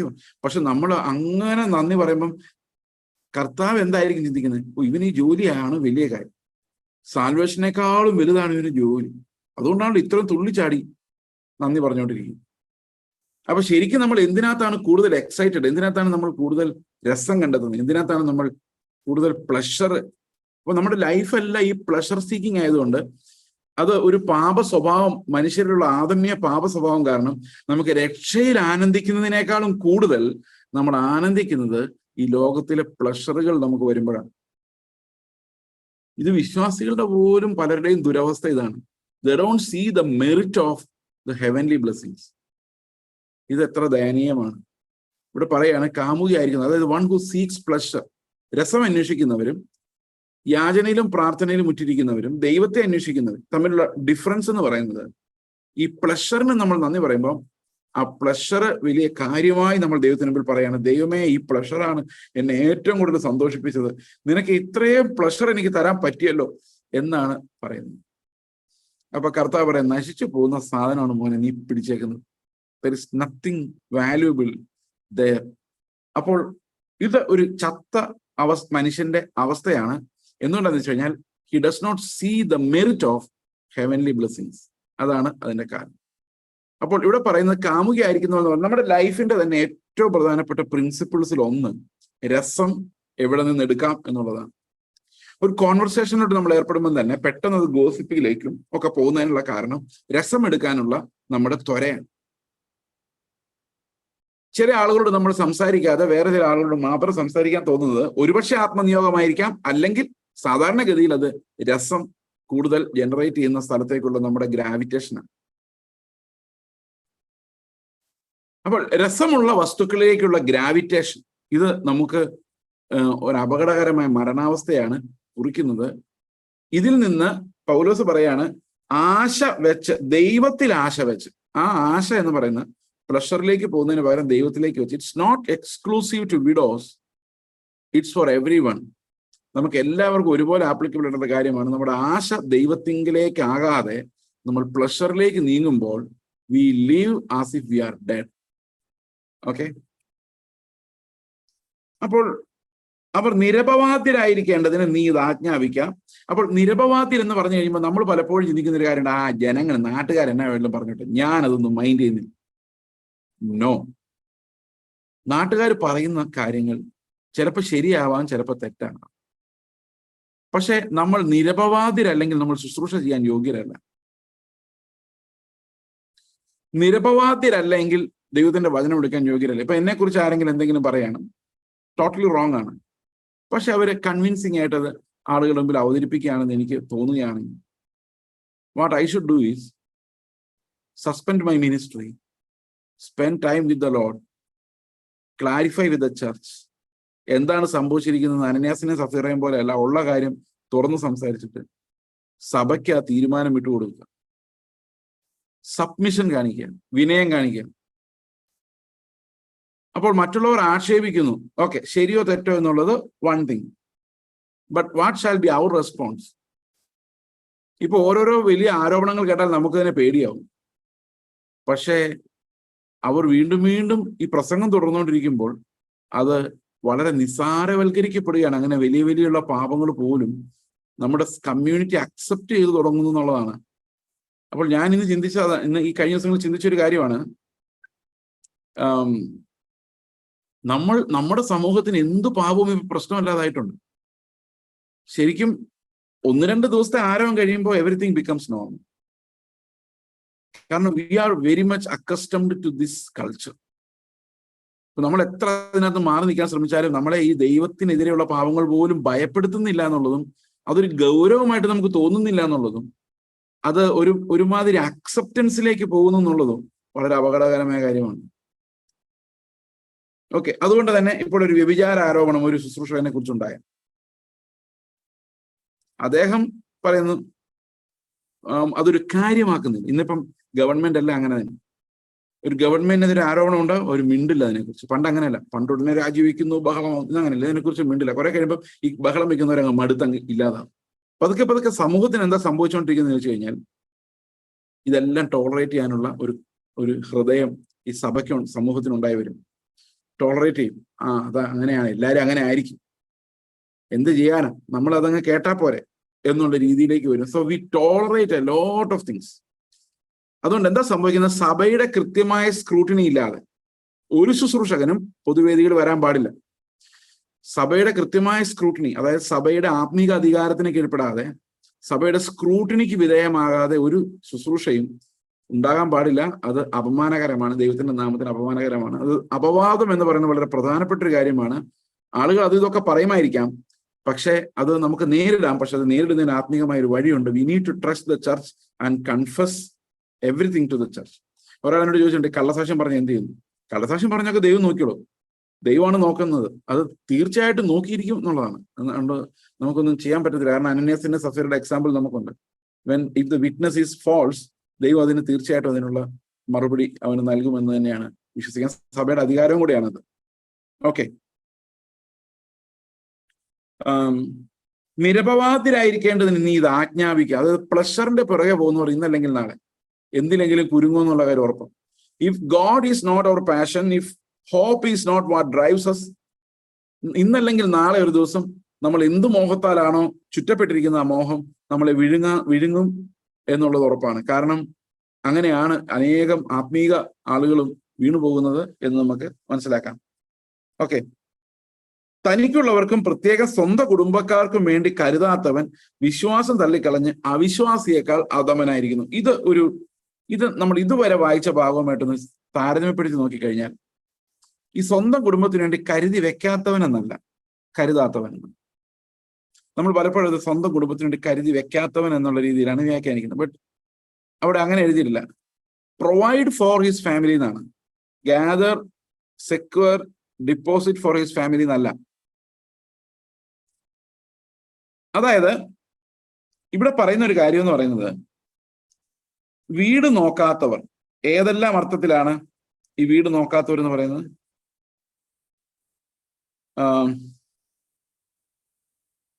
അതായത് ഇവിടെ വിധവമാരെ കുറിച്ച് പറഞ്ഞാണ് തുടങ്ങുന്നത്. വിധവമാരെ കുറിച്ച് പറയുന്നത് പുത്രന്മാരോ പൗത്രന്മാരോ ഒക്കെ ഉണ്ടെങ്കിൽ അവരെ നോക്കട്ടെ എന്ന് പറയുന്നുണ്ട്. അപ്പൊ നോക്കുന്നില്ലെങ്കിൽ, വീട് നോക്കുന്നില്ലെങ്കിൽ, വീട്ടിലുള്ള മക്കൾ, ഭാര്യ, ഇവരുടെ കാര്യം ഒന്നും നോക്കുന്നില്ലെങ്കിൽ, അവരുടെ ആവശ്യങ്ങൾ നിറവേറ്റുന്നില്ലെങ്കിൽ, ബേസിക് നീഡ്സ് നിറവേറ്റുന്നില്ലെങ്കിൽ, അവരത് അപ്പനെ അമ്മയൊന്നും ഞാൻ നോക്കുന്നില്ല, ഞാൻ സുവിശേഷ വേലയിലാണ് എന്നും പറഞ്ഞുകൊണ്ട് അവര് കഷ്ടപ്പെടുകയാണെങ്കിൽ, അല്ലെ വിധവയായ മാതാപിതാക്കൾ, അല്ലെ വിഭാര്യനോ വിധവയോ ആയ മാതാവോ പിതാവോ ഒറ്റയ്ക്ക് കഷ്ടപ്പെടുകയാണെങ്കിൽ, അപ്പോൾ ഇങ്ങനെയുള്ള സാഹചര്യത്തിൽ ഒരു അപവാദം നാട്ടിലുണ്ടാവും. ഒരു അപ്പനമ്മമാരെ നോക്കാത്തവരാണെന്നൊരു അപവാദം ഉണ്ടാകും. ഇവിടെ പൗലോസ് പറയണവൻ ദുസാക്ഷ്യം ഉണ്ടാക്കുന്നവനായതിനാൽ അവൻ അവിശ്വാസിയേക്കാളും അധമനാണെന്ന്. അപ്പോൾ ശരിക്കും കുടുംബങ്ങളോടുള്ള നമ്മുടെ ഉത്തരവാദിത്വം, പ്രത്യേകിച്ച് നമ്മളെ ദൈവം ഏൽപ്പിച്ചു തന്നിരിക്കുന്നവരോടുള്ള ഉത്തരവാദിത്വം, നമ്മുടെ ചുറ്റുമുള്ളവരോടുള്ള, ദൈവം നമുക്ക് സ്പെസിഫിക് ആയിട്ട് ഏൽപ്പിച്ചു തന്നിട്ടുള്ളവരോടുള്ള ഉത്തരവാദിത്വം അത് അന്ത്യം വരെയുണ്ട്. പക്ഷെ ഒരു കാര്യം ഞാൻ തികച്ചും പറയേണ്ടതായിട്ടുണ്ട്. ഇതിന്റെ കൂടെ പലപ്പോഴും കുടുംബ ബന്ധങ്ങളും സഭയുടെ ബന്ധവും തമ്മിൽ ഒരു കോൺഫ്ലിക്റ്റ് ഉണ്ടായിക്കഴിഞ്ഞു. ഉദാഹരണത്തിന് അവിശ്വാസിയായ ഭാര്യ, വിശ്വാസിയായ ഭർത്താവ്, അല്ലെങ്കിൽ വിശ്വാസിയായ ഭാര്യ, അവിശ്വാസിയായ ഭർത്താവ്. പ്രത്യേകിച്ച് ശുശ്രൂഷകരായ ആളുകൾക്ക് ഇപ്പൊ എന്റെ കാഴ്ചപ്പാട് എന്താണോ ആ കാഴ്ചപ്പാടിന്റെ ഭാര്യയ്ക്ക് വരാൻ പറ്റുന്നില്ല, ഭാര്യയുടെ കാഴ്ചപ്പാടിനടുത്ത് എനിക്ക് വരാൻ പറ്റുന്നില്ലെങ്കിൽ അവിടെ വരുമ്പോൾ ഒരു കോൺഫ്ലിക്റ്റ് ഉണ്ടാകും. അപ്പോൾ ശരിക്കും കുടുംബ ബന്ധമാണോ സഭയാണോ വലുതെന്ന് ചോദിച്ചു കഴിഞ്ഞാൽ ഉറപ്പായിട്ട് സഭ തന്നെയാണ് വലുത്. അതിനൊരു സംശയമില്ല. കാരണം ദൈവം ഏൽപ്പിച്ചിരിക്കുന്ന ശുശ്രൂഷയ്ക്ക് അപ്പുറത്തേക്ക് വേറെ ഒന്നുമില്ല. കുടുംബത്തോടുള്ള സ്നേഹവും ഒക്കെ ആ പ്രൊവിഷൻ ആൻഡ് പ്രൊട്ടക്ഷൻ എന്ന് പറയുന്നത് സഭയെ കാവൽക്കാരാക്കി ദൈവം നമ്മളെ ഏൽപ്പിച്ചിരിക്കുന്ന കാര്യവും രണ്ടും രണ്ടാണ്. ഇത് രണ്ടും രണ്ടായിരിക്കണം. ഓക്കെ, അത് ഞാൻ പറയാൻ കാരണം എന്താണെന്ന് വെച്ച് കഴിഞ്ഞാൽ, കുടുംബത്തിന്റെ പ്രഷർ കാരണം എനിക്ക് എൻ്റെ അപ്പൻ ഇതൊന്നും ഇഷ്ടമില്ല കേട്ടോ എന്ന് പറഞ്ഞുകൊണ്ട് അവർ പ്രത്യേക രീതിയിൽ ജീവിക്കാൻ നമുക്ക് ബാധ്യതയില്ല. We need to provide for them, we need to love them, at the same time we need to obedient to the call. ദൈവം നമുക്ക് തന്നിരിക്കുന്ന വിളിയാണ് നമ്മുടെ ശുശ്രൂഷയെ സംബന്ധിച്ച് ഏറ്റവും പ്രധാനപ്പെട്ട. ആ കാര്യത്തിൽ പൂർണ്ണമായി ഗൗരവം നമുക്ക് ഉണ്ടായിരിക്കുകയും വേണമെന്ന് ഞാൻ വിശ്വസിക്കുന്നു. So nothing shall come in between what the Lord has asked me to do and what I am forced with, what I am supposed to do. അപ്പൊ അതൊന്നു തന്നെയാണ്. ഞാൻ എന്താണ് ചെയ്യേണ്ടതെന്നുള്ളതും ദൈവം എന്താണ് എന്നോട് പറഞ്ഞിരിക്കുന്നുള്ളത് ഒന്ന് തന്നെയാണ്. അവിടെ ഒരു ഗ്യാപ്പില്ല. അപ്പം ആളുകൾ, ഫാമിലി, പ്രഷർ, കുടുംബം, മക്കൾ, നമ്മുടെ മേൽ വെക്കുന്ന ഫോഴ്സിനെ അതിജീവിക്കാൻ നമുക്ക് എല്ലാ സമയത്തും സാധിക്കണം. അതേ സമയത്ത് we need to provide for them, provide for their needs. അതൊരു നല്ല ബാലൻസ് ആണ് ആത്മാവ് നമുക്ക് തരുന്നതെന്ന് ഞാൻ വിചാരിക്കുന്നു. അടുത്ത വാക്യത്തിൽ പറയുന്നത്, സൽപ്രവർത്തികളാൽ ശ്രുതിപ്പെട്ട് ഏക ഭർത്താവിന്റെ ഭാര്യയായിരുന്ന 60 വയസ്സിന് താഴെയല്ലാത്ത വിധവ മക്കളെ വളർത്തുകയോ അതിഥികളെ സൽക്കരിക്കുകയോ വിശുദ്ധന്മാരുടെ കാലുകളെ കഴുകുകയോ ഞെരുക്കമുള്ളവർക്ക് മുട്ടു തീർക്കുകയോ സർവ്വ സൽപ്രവൃത്തിയും ചെയ്തു പോരുകയോ ചെയ്തുവെങ്കിൽ അവളെ തെരഞ്ഞെടുക്കാം. ഇളയ വിധവമാരെ ഒഴിക്കുക. ക്രിസ്തുവിന് വിരോധമായി പൊളിച്ചു മതിക്കുമ്പോൾ വിവാഹം ചെയ്യുവാൻ ഇച്ഛിക്കും. ആദ്യ വിശ്വാസം തള്ളുകയാൽ അവർക്ക് ശിക്ഷാവിധിയുണ്ട്. അത്രയുമല്ല, അവർ വീട് തോറും നടന്ന് മിനക്കിടുവാനും ശീലിക്കും. മിനക്കിടുക മാത്രമല്ല, വായാളികളും പരകാര്യത്തിൽ ഇടപെടുന്നവരുമായി അരുതാത്ത സംസാരിക്കും. അപ്പോൾ ഇത് വിധവമാരെ കുറിച്ച് ചില കാര്യങ്ങളിൽ നമുക്ക് ഒരുപക്ഷെ തോന്നാം, ഈ 60 വയസ്സെന്നുള്ളൊരു ലിമിറ്റിന് ഇപ്പുറത്തോട്ട് അങ്ങനെ ആളുകളെ കുറിച്ച് പറയാൻ പറ്റുമോ എന്നുള്ളത്. 60 വയസ്സിന് മുകളിലുള്ളവരെല്ലാം ശുശ്രൂഷിക്കുന്നവരും സൽകീർത്തിയുള്ളവരും, ഇളയവർ മോശമായിരിക്കണമെന്നും നിർബന്ധമൊന്നുമില്ല. പക്ഷെ ഇളപ്പൊന്നും മൂപ്പെന്നും പറയുന്നത് എനിക്ക് തോന്നുന്നു ഒരു സഭയ്ക്ക് അത് നിർണ്ണയിക്കാം. കാരണം അത് നമുക്ക് വേണമെങ്കിൽ ഒരു മെച്യൂരിറ്റി, ഒരു സ്പിരിച്വൽ മെച്യൂരിറ്റി ആയിട്ട് വേണമെങ്കിൽ നമുക്ക് വ്യാഖ്യാനിക്കാം. ഒരു സ്പിരിച്വൽ മെച്യൂരിറ്റി ആയിട്ട് നമ്മൾ കരുതുകയാണെങ്കിൽ, I M moving away from the literal sense of it. ഒരു ആള് ഒറ്റയ്ക്ക് താമസിക്കുന്നു, ഒരു വിധവ അനാഥയായിരിക്കുന്നു. അപ്പോൾ പൗലോസ് പറയാണ്, മെച്യൂരിറ്റി ഇല്ലാതെ ചുറ്റിത്തിരിഞ്ഞ് നടക്കുന്നവളാണെങ്കിൽ അവളെ ഒഴിവാക്കുക എന്ന് പറഞ്ഞു കഴിഞ്ഞാൽ സഭയിൽ നിന്ന് ഒഴിവാക്കുക എന്നുള്ളതല്ല, ശുശ്രൂഷിക്കുക. പക്ഷെ ഈ ശുശ്രൂഷകളൊന്നും, വിശുദ്ധന്മാരോടുള്ള ശുശ്രൂഷകളൊന്നും അവരെ ഏൽപ്പിക്കരുത്. ഓക്കെ, അത് അപവാദം ഉണ്ടാക്കുന്ന കാര്യമാണ്.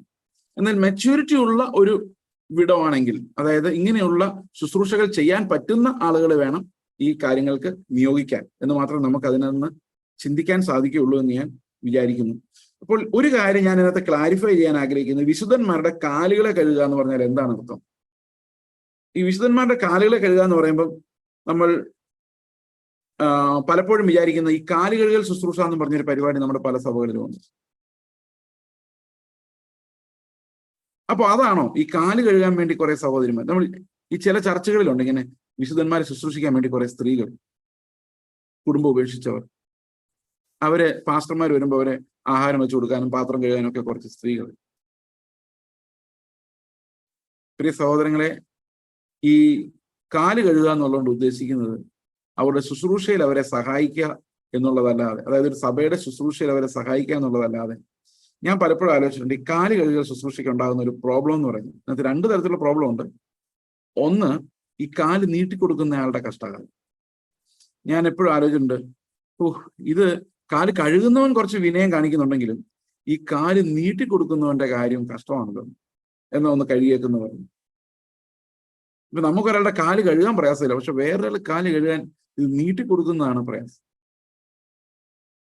അപ്പോ അവരെ കൊണ്ട് കഴിയിപ്പിക്കുക, വേറൊരാളെ കൊണ്ട് ശുശ്രൂഷിപ്പിക്കുക എന്ന് പറയുന്നത് തന്നെ ഒരു ക്രിസ്ത്യൻസ് മനസ്സിനെ ചേർന്നതല്ല. വേറൊരാൾ എന്നെ ശുശ്രൂഷിക്കുക എന്ന് ഞാൻ നിർബന്ധിക്കുന്നത്, അല്ലെങ്കിൽ പിന്നെ സെറമോണിയൽ ചടങ്ങായിട്ട് വേണം അതിനെക്കുറിച്ച് കാണാൻ. ചടങ്ങാണെങ്കിൽ നമുക്ക് അത് ആവശ്യമേ ഇല്ല. എന്നാൽ അത് കാല് വൃത്തിയാക്കാൻ വേണ്ടിയാണെങ്കിൽ, ഈ ശരിക്കും കാല് കഴുകുകയാണെങ്കിൽ എന്തിനു വേണ്ടി ആയിരിക്കണം? കാല് വൃത്തിയാക്കാൻ വേണ്ടിയാണ്, അല്ലെ? ചടങ്ങിന് വേണ്ടി ആകുമ്പോൾ. ഓക്കെ, അപ്പൊ ഞാൻ പറഞ്ഞു വരുന്നത് എന്താണെന്ന് വെച്ച് കഴിഞ്ഞാൽ, ശുശ്രൂഷിക്കുക എന്ന് പറയുന്നത് ഒരു സഭയിലെ ശുശ്രൂഷ. വിശുദ്ധന്മാരുടെ കാല് കഴുകുക എന്ന് പറയുമ്പോൾ ഉടനെ ലിറ്ററലി കാല് കഴുകുക എന്ന് ഞാൻ മനസ്സിലാക്കുന്നില്ല. ഞാൻ ചിന്തിക്കുന്നത് ആ സഭയിലുള്ള ശുശ്രൂഷകൾ ചെയ്യുവാൻ ആ പക്വതയുള്ള വിധവമാരെ മാത്രമേ നിയോഗിക്കാവൂ. പക്വത ഇല്ലാത്തവരെ നിയോഗിക്കരുത്. കാരണം എന്ത് സംഭവിക്കുന്നു വെച്ച് കഴിഞ്ഞാൽ അവർക്ക് ടൈം ഇഷ്ടം പോലെ ഉണ്ട്, സമയം കൊല്ലികളായി അവർ ഓരോരോ ദൂഷണങ്ങൾ പറഞ്ഞ് അവിടെ ഇവിടെ ചുറ്റി നടക്കാനുള്ള സാഹചര്യമുണ്ട്. അതുകൊണ്ട് 60 വയസ്സെന്നുള്ളതിനെ നമ്മൾ പക്വത എന്ന് വേണമെങ്കിൽ നമുക്ക് അതിനെ ട്രാൻസ്ലേറ്റ് ചെയ്യാം. So even younger widows could be mature. Okay, maturity എന്ന് പറയുന്നത് ദൈവത്തിന്റെ ആത്മാവ് കൊടുക്കുന്ന ഒരു കാര്യമാണ്. അപ്പോൾ ദൈവത്തിന്റെ ആത്മാവ് ഒരാൾക്ക് ഒരു മെച്യൂരിറ്റി കൊടുത്തിട്ടുണ്ടെങ്കിൽ even A young widow, A very young widow could also be immensely mature. Okay, that will be decided by the church. ഇപ്പൊ ചർച്ചിന്റെ ഒരു കാഴ്ചയാണ് അതെങ്ങനെയാണ് ഓരോരുത്തരും എന്നുള്ളത്. ഓക്കെ,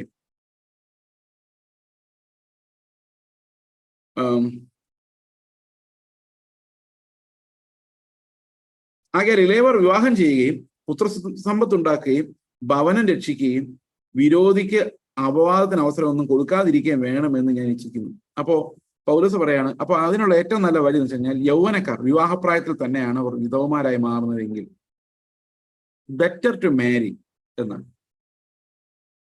അതേസമയത്ത് പൗലോസ് കൊരിന്ത്യർ സഭയിൽ പറയുന്നുണ്ട് നിങ്ങൾ വിവാഹം കഴിക്കാതിരുന്നാൽ അത്രയും നല്ലതെന്നും പറയുന്നു.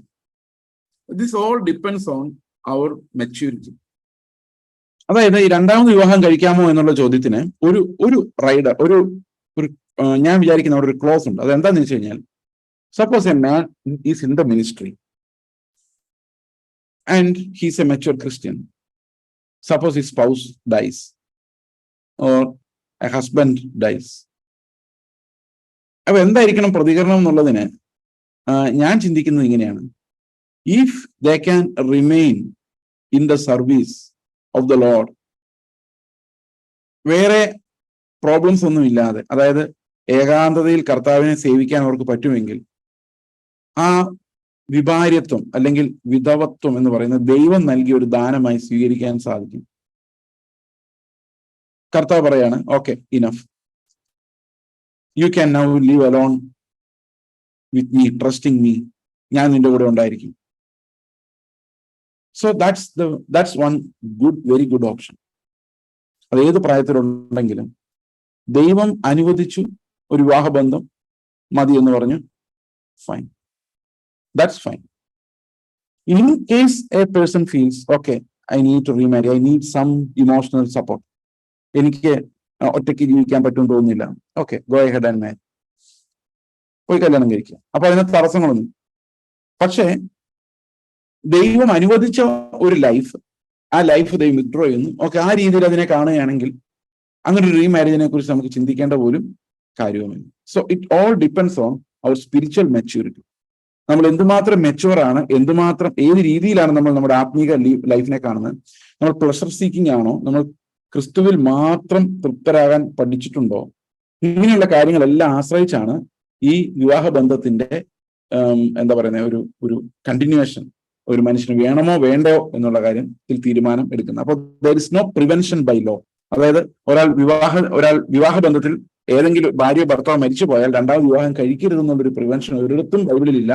V stand for remarrying them, but in case they are mature people, അവര് പക്വതയുള്ളവരും ഇത് ആവശ്യമില്ലെന്ന് അവർക്ക് തോന്നുകയാണെങ്കിൽ കർത്താവ് ഇത് പിൻവലിച്ചു, സന്തോഷം, ഇനി കർത്താവുമായിട്ട് ജീവിക്കാം എന്നൊരു ധൈര്യം അവരുടെ ഉള്ളിൽ ദൈവം നൽകും. അതാണ് അതിന്റെ ഒരു ഐഡിയൽ ആയിട്ടുള്ള കണ്ടീഷൻ എന്ന് ഞാൻ വിശ്വസിക്കുന്നു. ഓക്കെ,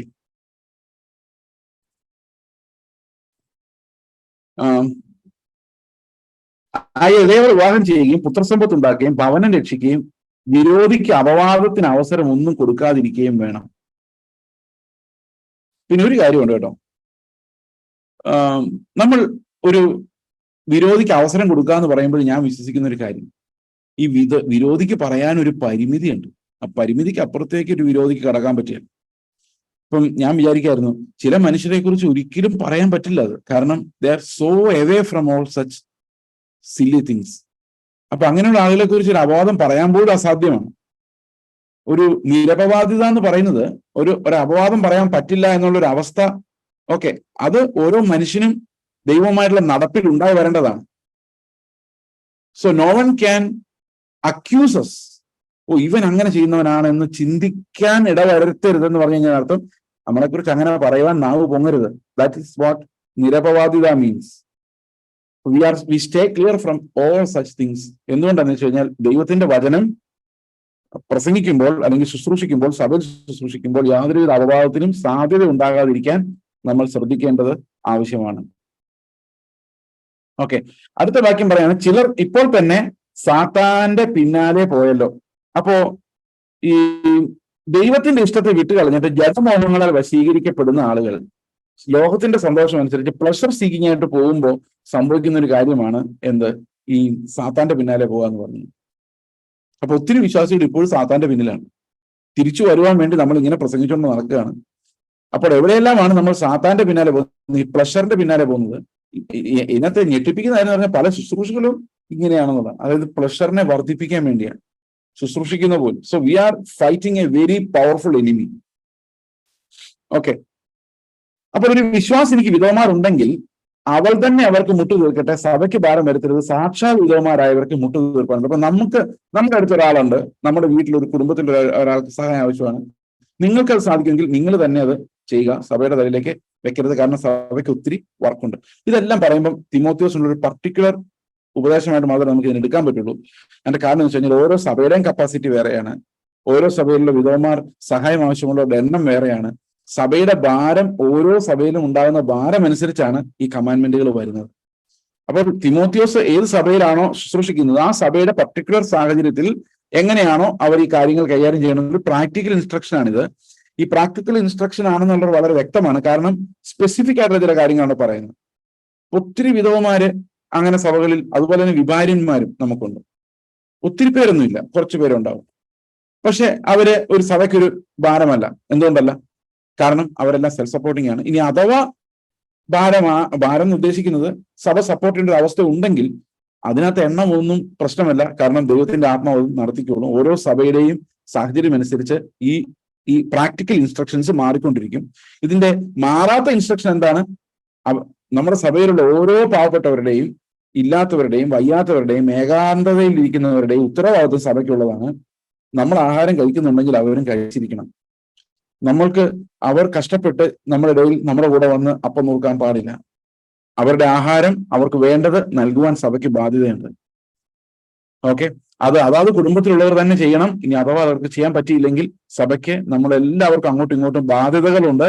നമ്മളെല്ലാം നേരത്തെ പറഞ്ഞു തുടങ്ങിയ പോലെ നമ്മളെല്ലാം സഹോദരങ്ങളാണ്, മാതാപിതാക്കളാണ്, മക്കളാണ്. ആ ഒരു ബന്ധത്തിലാണ് സഭ വളരേണ്ടത്.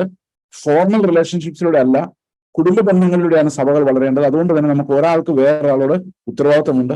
ആരെങ്കിലും വേദനയിലിരിക്കുന്നു എന്ന് അറിയുവാൻ നമുക്ക് ഉത്തരവാദിത്തമുണ്ട്. വിധവമാരുടെ കാര്യം മാത്രമേ പറഞ്ഞിട്ടുള്ളെങ്കിലും വയ്യാത്തവരെല്ലാം അങ്ങനെ തന്നെയാണ്. ഓക്കെ, നന്നായി ഭരിക്കുന്ന മൂപ്പന്മാരെ, പ്രത്യേകം വചനത്തിൽ ഉപദേശത്തിൽ അധ്വാനിക്കുന്നവരെ തന്നെ ഇരട്ടി മാനത്തിന് യോഗ്യരായി എണ്ണുക. എന്ന് പറഞ്ഞാൽ അവരെ നിന്ദിക്കരുത്. നിങ്ങളെ ആരെങ്കിലും ഉപദേശത്താൽ ശാസിക്കുകയാണെങ്കിൽ അവൻ ആരുടെ എന്നോട് പറയാന്നുള്ള മനോഭാവത്തോടെ അരുത്. അവര് ആരൊക്കെയാണോ നിങ്ങളെ ആത്മാവിൽ നടത്താൻ വേണ്ടി ദൈവം നിയോഗിച്ചിട്ടുള്ളത് അവരോട് ബഹുമാനത്തോടെ ഇടപെടുവാൻ പൗലോസ് പറയുന്നു. ഓക്കെ, മെതിക്കുന്ന കാളയ്ക്ക്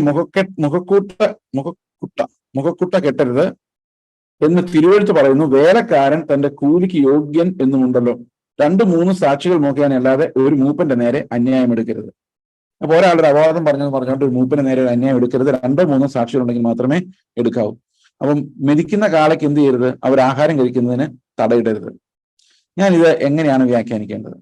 അതായത് സാധാരണഗതിയിൽ നമ്മുടെ ചർച്ചിൽ ഇങ്ങനെ ഈ ശുശ്രൂഷകർക്ക് കൊടുക്കണം എന്നുള്ള ഒരു വാക്കും വ്യാഖ്യാനിക്കാറില്ല. അതിന്റെ കാര്യം എന്താണെന്ന് വെച്ച് കഴിഞ്ഞാൽ ഇന്ന് നമ്മൾ ചുറ്റും കാണുന്ന കോലാഹലവും മോഷണവും അടിച്ചുമാറ്റലും ഒക്കെ കണ്ടിട്ടാണ് അതൊന്നും ചെയ്യാത്തത്. പക്ഷെ ശുശ്രൂഷകർക്ക് കൊടുക്കേണ്ടത് സഭയുടെ കടമയാണ്. പക്ഷെ ഒരു കാര്യം നിങ്ങൾ ആലോചിക്കണം, അവർക്ക് ജീവിക്കാനുള്ളത് ഉണ്ടെങ്കിൽ അവർ ജീവിച്ചോളും. ഓക്കെ, ഇത് ദാരിദ്ര്യം മാറ്റാൻ അന്നത്തെ കാലത്ത് ആഹാര ചെലവുകളാണ് പ്രധാന ചെലവ്, അത്രയേ ഉള്ളൂ. അതല്ലാതെ അവർക്ക് സമ്പാദിക്കാൻ കൊടുക്കണം എന്നല്ല അതിന്റെ അർത്ഥം. സമ്പാദിക്കേണ്ട ആവശ്യം ഒരു ശുശ്രൂഷകനുമില്ല. അപ്പോൾ ശുശ്രൂഷകർക്ക് കൊടുക്കണം എന്ന് പറയുമ്പോൾ മുഖക്കട്ട അല്ലെ, മുഖക്കുട്ട എന്ന് അവിടെ എഴുതിക്കുന്നത്. ഞാൻ വായിക്കുന്ന മലയാളം ബൈബിളിൽ മുഖക്കുട്ട, മുഖത്തിന് ഒരു കുട്ട കെട്ടി വെക്കരുത്. എന്ത് ചെയ്യണം? അവർ കഴിച്ചോട്ടെ എന്ന് പറഞ്ഞാൽ അവരുടെ ശുശ്രൂഷകൾ നടന്നു പൊക്കോട്ടെ. ആ ശുശ്രൂഷകൾ നടക്കാനുള്ളതാണ് സഭ നൽകേണ്ടത്. ഓക്കെ, അതിനർത്ഥം ഒരു ശുശ്രൂഷകന്റെ ശുശ്രൂഷയെ സപ്പോർട്ട് ചെയ്യുക എന്നുള്ളതാണ് എൻ്റെ അർത്ഥം. അല്ലാതെ മുഖക്കൂട്ട കെട്ടാതിരുന്നു കഴിഞ്ഞാൽ എന്താ? അവർക്ക് സമ്പാദിച്ചു വെക്കുന്ന കാര്യമല്ല, കഴിക്കുന്ന കാര്യമാണ്. That means it's A practical expense, running expense. ഈ റണ്ണിങ് എക്സ്പെൻസസ് സഭ മീറ്റ് ചെയ്യാൻ ആണ് പൗലോസ് പറയുന്നത്. അതുകൊണ്ട് ഒരു പാസ്റ്റർ മുതലാളിമാരാകാൻ പാടില്ല, സമ്പത്തുണ്ടാക്കാൻ പാടില്ല എന്ന് ഞാൻ വിശ്വസിക്കുന്നു. ശുശ്രൂഷയ്ക്ക് ഇറങ്ങി കഴിയുമ്പം പ്രത്യേകിച്ച് വിശ്വാസികളുടെ പണം എടുക്കുന്നുണ്ടെങ്കിൽ, ഭണ്ഡാരപ്പെട്ടിയിൽ നിന്ന് എടുക്കുന്നുണ്ടെങ്കിൽ, തീർച്ചയായിട്ടും അവർ സ്വന്തം സ്വത്ത് സ്വരൂപിച്ച് അതിൽ ഉണ്ടാക്കാൻ പാടില്ല എന്ന് ഞാൻ വിശ്വസിക്കുന്നു. ഭണ്ഡാരപ്പെട്ടിയിൽ നിന്ന് എടുക്കുന്നില്ല, അവർ ജോലി ചെയ്തുണ്ടാക്കുന്നത് ദാറ്റ്സ് ഡിഫറെന്റ്. പക്ഷെ ഒരു ശുശ്രൂഷകൻ ഭണ്ഡാരപ്പെട്ടിയിൽ നിന്ന് എടുക്കണമെങ്കിൽ അവന്റെ കയ്യിൽ അവന്റെ സമ്പത്തുകൾ ഉണ്ടാകരുത്. കാരണം ഇത് സുവിശേഷ വേലയ്ക്ക് വേണ്ടിയും ആഹാരം ഉണ്ടാകാൻ വേണ്ടിയുള്ളതാണ് ഈ ഭണ്ഡാരത്തിലെ പണം എന്ന് പറയുന്നത്. Okay, I hope you understood that. അപ്പം ശുശ്രൂഷകർക്കുള്ള കരുതലും മാനവും, ഈ മാനം എന്ന് ഉദ്ദേശിക്കുന്നത് അവരെ കാണുമ്പോൾ എഴുന്നേറ്റൊന്ന് വണങ്ങണം എന്നുള്ളതല്ല, നമ്മളെ ശാസിക്കുകയും ശിക്ഷിക്കുകയും ചെയ്യുന്നവരോട് നമുക്ക് ബഹുമാനം ഉണ്ടാകണം എന്നുള്ളതാണ്. നമ്മെ ആത്മാവിൽ നടത്തുന്നവർക്ക് വിധേയപ്പെട്ടിരിക്കണം. അതിന് കാരണം ഈ ആത്മാവിൽ അവർ നടത്തുമ്പോൾ നമ്മൾ എതിർത്ത് നിന്നു കഴിഞ്ഞാൽ നമുക്ക് വളർച്ച ഉണ്ടാവുകയില്ല. അപ്പൊ എല്ലാവർക്കും ആത്മാവിൽ നടത്തുന്നവരുണ്ടാകണം. അതുകൊണ്ട് ശരിക്കും ഞാനിത് നിങ്ങളോട് പറയുമ്പോൾ ഞാനും I am also submitted to authority. ചർച്ചിന്റെ അതോറിറ്റിയോട് ഞാനും സബ്മിറ്റഡ് ആണ്. അത് ചർച്ചിന് ബോധ്യപ്പെടുകയും വേണം. I am submitted. എന്നോടൊരു കാര്യം പറയാം, ഇന്ന തിരുത്തണമെന്ന് ആവശ്യപ്പെടാം. They have the right to do it. അത് സഭയ്ക്ക് ബോധ്യപ്പെടുകയും വേണം. നിങ്ങൾക്ക് ആർക്ക് വേണമെങ്കിലും എന്നെ വിളിച്ച് ഇത് ഇങ്ങനെ പോരാ, ചേസ് ബ്രദറേന്നോ ചേസ് പാസ്റ്റർ എന്തെങ്കിലും നിങ്ങളുടെ വായി വരുന്ന എന്ത് വിളിച്ചിട്ടായാലും ഇത് എന്നോട് പറയാം. കാരണം എന്താണെന്ന് വെച്ച് കഴിഞ്ഞാൽ we are all submitted to one another in the fear of the Lord. Okay, അപ്പോൾ വേലക്കാരൻ തന്റെ കൂലിക്ക് യോഗ്യൻ എന്നും ഉണ്ടല്ലോ. ഇതേ പൗലോസ് തന്നെ കൊരിന്ത് സഭയിൽ പോകുമ്പോൾ എന്താ ചെയ്തത്? കൊരിന്ത് സഭയിൽ അവൻ തന്നെത്താൻ അധ്വാനിച്ചിട്ടാണ് വേലയെ സപ്പോർട്ട് ചെയ്തത്, ആൾക്കാരെ സപ്പോർട്ട് ചെയ്തു. So it is not imperative that a man should leave by what the church gives alone. ഉദാഹരണത്തിന് ഇപ്പൊ എനിക്ക് ഇന്ന് ഇത്രയും ശുശ്രൂഷ ഇല്ലെങ്കിൽ, ഇത്രയും പ്രസംഗമോ നീടോ ഇല്ലെങ്കിൽ, ഞാൻ തീർച്ചയായിട്ടും എന്തെങ്കിലും ജോലി ചെയ്യും. കാരണം ശുശ്രൂഷ ഒരിക്കലും ബാധിക്കുന്നില്ല. I can make my tent. എന്റെ കൈ ബൈബിൾ പിടിക്കാൻ സബ്മിറ്റഡ് ആണ്, ഇനി ഞാൻ ഇതുകൊണ്ട് തൂമ്പ പിടിക്കില്ല, അങ്ങനെയൊന്നുമില്ല. വേണ്ടി വന്നാൽ തൂമ്പ പിടിക്കണം. What's wrong in it? Brush പിടിക്കുന്നുണ്ടല്ലോ രാവിലെ, ഇല്ലേ? അപ്പൊ പറയുന്നില്ലല്ലോ ബൈബിൾ അല്ലാതെ ഒന്നും ഞാൻ പിടിക്കൂലെന്ന് പറയുന്നില്ലല്ലോ. ബ്രഷ് പിടിച്ചില്ലെങ്കിൽ എന്ത് വൃത്തികേടായിരിക്കും? നമ്മൾ എത്രയോ സമയം വേണ്ടാത്ത കാര്യങ്ങൾക്ക് വേണ്ടി വിനിയോഗിക്കുന്നുണ്ട്. വേണ്ടാത്ത കാര്യങ്ങളല്ല ഞാൻ പറഞ്ഞ നോൺ ബിബ്ലിക്കൽ, നോൺ മിനിസ്റ്റീരിയൽ കാര്യങ്ങൾക്ക് വേണ്ടി വിനിയോഗിക്കുന്നില്ലേ? ഉണ്ട്.